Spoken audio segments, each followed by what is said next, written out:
Hi, this is Deddy Corbuzier. A plus is useless. Sekitar 4 tahun yang lalu saya mengadakan sebuah seminar di sekolah ternama.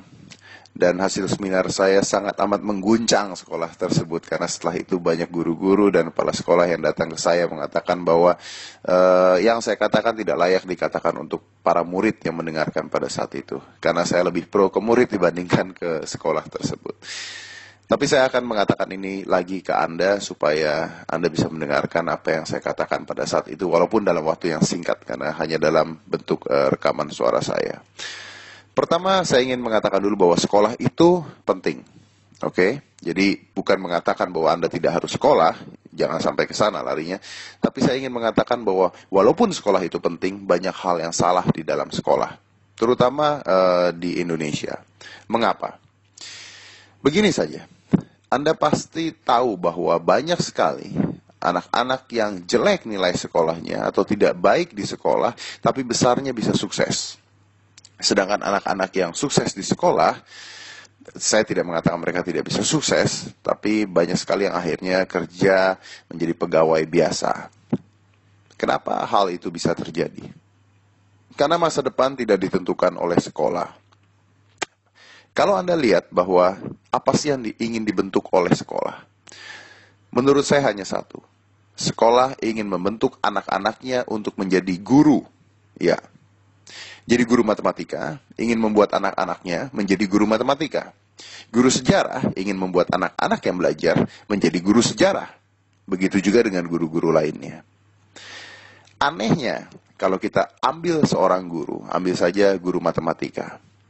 Lalu kita berikan dia tes tentang geografi, saya berani yakin bahwa guru matematika tersebut tidak bisa menguasai geografi. Atau guru kimia, kita tes seni rupa. Saya yakin guru kimia tersebut tidak bisa melakukan tes seni rupa atau nilainya jelek. Atau guru seni rupa, kita tes olahraga. Pasti dia juga tidak bisa olahraga dengan nilai baik. Lalu mengapa kalau guru-guru tersebut tidak bisa melakukan hal yang lain dengan baik, tapi murid-muridnya dipaksakan untuk mendapatkan semua nilainya baik? Aneh kan? Kalau gurunya saja hanya menguasai satu mata pelajaran, mengapa semua murid harus menguasai semua mata pelajaran? Ya, mungkin untuk dasar katanya. Tapi toh ternyata ketika sudah dewasa, sang guru pun sadar bahwa dia tidak menggunakan atau tidak memerlukan semua ilmu pelajaran yang diberikan pada saat dia kecil. Ya tidak. Karena pada dasarnya tidak ada manusia yang bisa sempurna di dalam segala hal. Begitu juga dengan murid-murid. Murid-murid tidak akan bisa menguasai semua hal secara baik. Dan banyak sekali pelajaran-pelajaran yang diberikan dan tidak akan digunakan ketika Anda dewasa. Contohnya begini saja, mempelajari peta buta. Saya sampai sekarang tidak tahu mengapa saya harus mempelajari peta buta ketika saya kecil. Saya tidak menjadi ahli geografi. Saya tidak menjadi tour guide. Saya tidak menjadi itu. Lalu buat apa saya dulu belajar itu? Kalau saya ingin menjadi seorang tour guide atau saya ingin menjadi seorang ahli geografi, mungkin saya harus mempelajari hal tersebut. Atau menghafalkan nama-nama gubernur, menghafalkan nama-nama wali kota. Sedangkan wali kota atau gubernur berganti setiap berapa tahun sekali. Jadi sangat amat tidak masuk akal menurut saya. Saya tidak tahu pelajaran sekarang masih atau tidak menghafalkan nama-nama tersebut. Dulu pada saat saya masih sekolah di SMP atau SMA saya lupa, guru akuntan saya mengatakan pada saya, karena nilai akuntan saya jelek. Kalau nilai akuntansi kamu jelek, Dad, kamu tidak akan bisa menjadi orang sukses. Oh ya? Ternyata saya bisa sukses dan saya bisa membayar seorang akuntan untuk bekerja pada saya. Itu adalah fakta. Sekarang begini sajalah. Apa sih yang harus dirubah? Sekolahnya? Mungkin sistemnya. Mengapa tidak sejak kecil ketika anak masuk dari sekolah SD, kita lihat dulu berapa lama, apa yang dia suka, lalu kita bagi kelasnya. Kalau anak ini memang suka matematika, berikan dia pelajaran matematika lebih banyak. Kalau anak ini suka sejarah, berikan dia pelajaran sejarah lebih banyak. Jadi seperti orang kuliah, tapi sejak kecil. Jadi sejak kecil anak ini sudah dijuruskan ke pelajaran yang dia suka. Bukan dijejalkan dengan semua pelajaran yang dia suka atau tidak suka, harus bisa, harus hafal. Ada anak-anak dengan ranking 1 yang bisa menghafalkan semuanya. Tapi begitu dia menjadi dewasa, pikirannya telah terkotaki, kreativitasnya telah buntu, otak kanannya tidak akan jalan. Kenapa? Karena yang dipakai hanya otak kiri, menghafal, menghafal, menghafal, menghafal, menghafal. Jadi akhirnya bukan pintar, bukan cerdik, tapi jago menghafal. Menghafal rumus matematika, menghafal sejarah, menghafal peta buta, dan sebagainya. Dan biasanya anak-anak seperti itu pelajaran olahraganya atau pelajaran seni rupanya pasti jelek karena otak kanannya tidak akan dipakai. Anak saya sekolah di sekolah internasional dan sejak kecil, sejak SD, anak saya sudah diarahkan ke pelajaran mana yang dia lebih suka dan kelasnya lebih banyak. Jadi kelasnya banyak dan anak ini yang datang ke kelas, bukan guru yang ke kelas untuk mengajar anaknya. Lalu bagaimana merubah itu semua? Memang susah karena sekolah pasti tidak akan ingin merubah, butuh tahunan untuk merubah itu. Saya harap satu saat bisa. Tapi sebelum itu bisa, apabila yang mendengarkan suara saya ini adalah orang tua, dengarkan saya baik-baik. Apabila yang mendengarkan suara saya ini adalah anak-anak, minta orang tua Anda mendengarkan suara saya. Sebentar saja.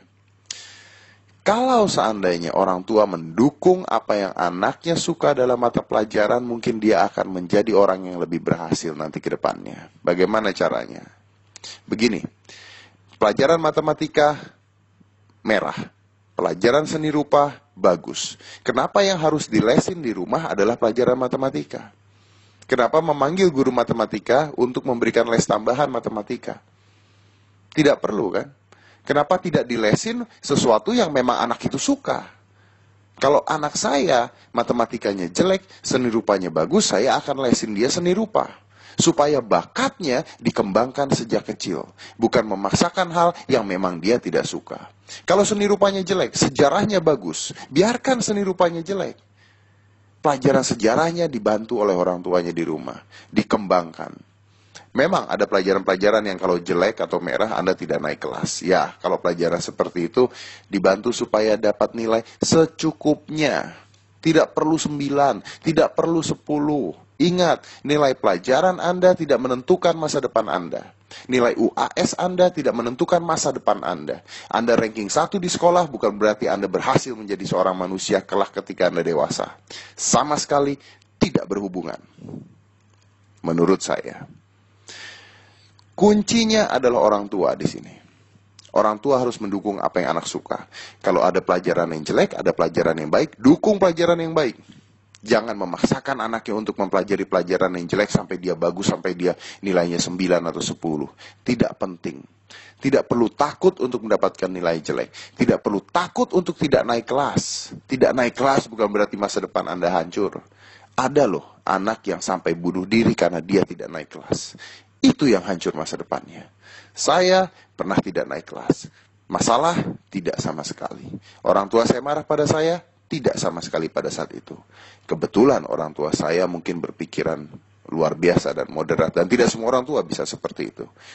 Tapi itu yang saya harapkan dari orang tua sekarang yang ada di Indonesia. Memberikan dukungan pada anak-anaknya. Tidak memarahi ketika dia pelajarannya jelek. Tidak menghakimi ketika tidak semua pelajaran anak itu bisa menjadi baik. Kita harus mengerti dan mendukung apa yang anak itu suka.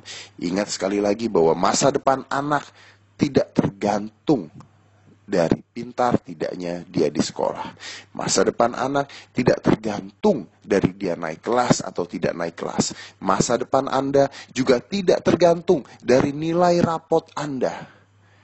Masa depan Anda sebenarnya tergantung dari cara Anda bersosialisasi dan menambah pengetahuan setiap harinya yang bisa didapat dari mana-mana, dari internet, dari buku, dari majalah, dari cerita, dari pengalaman orang yang Anda suka.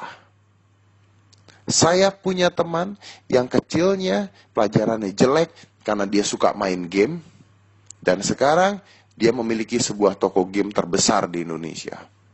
Kaya raya. Masa depan Anda tidak tergantung dari nilai sekolah Anda. Masa depan Anda ada di tangan Anda. Jangan takut untuk mendapatkan merah di sekolah. Kadang-kadang Merah artinya sukses untuk masa depan. Saya Deddy Corbuzier.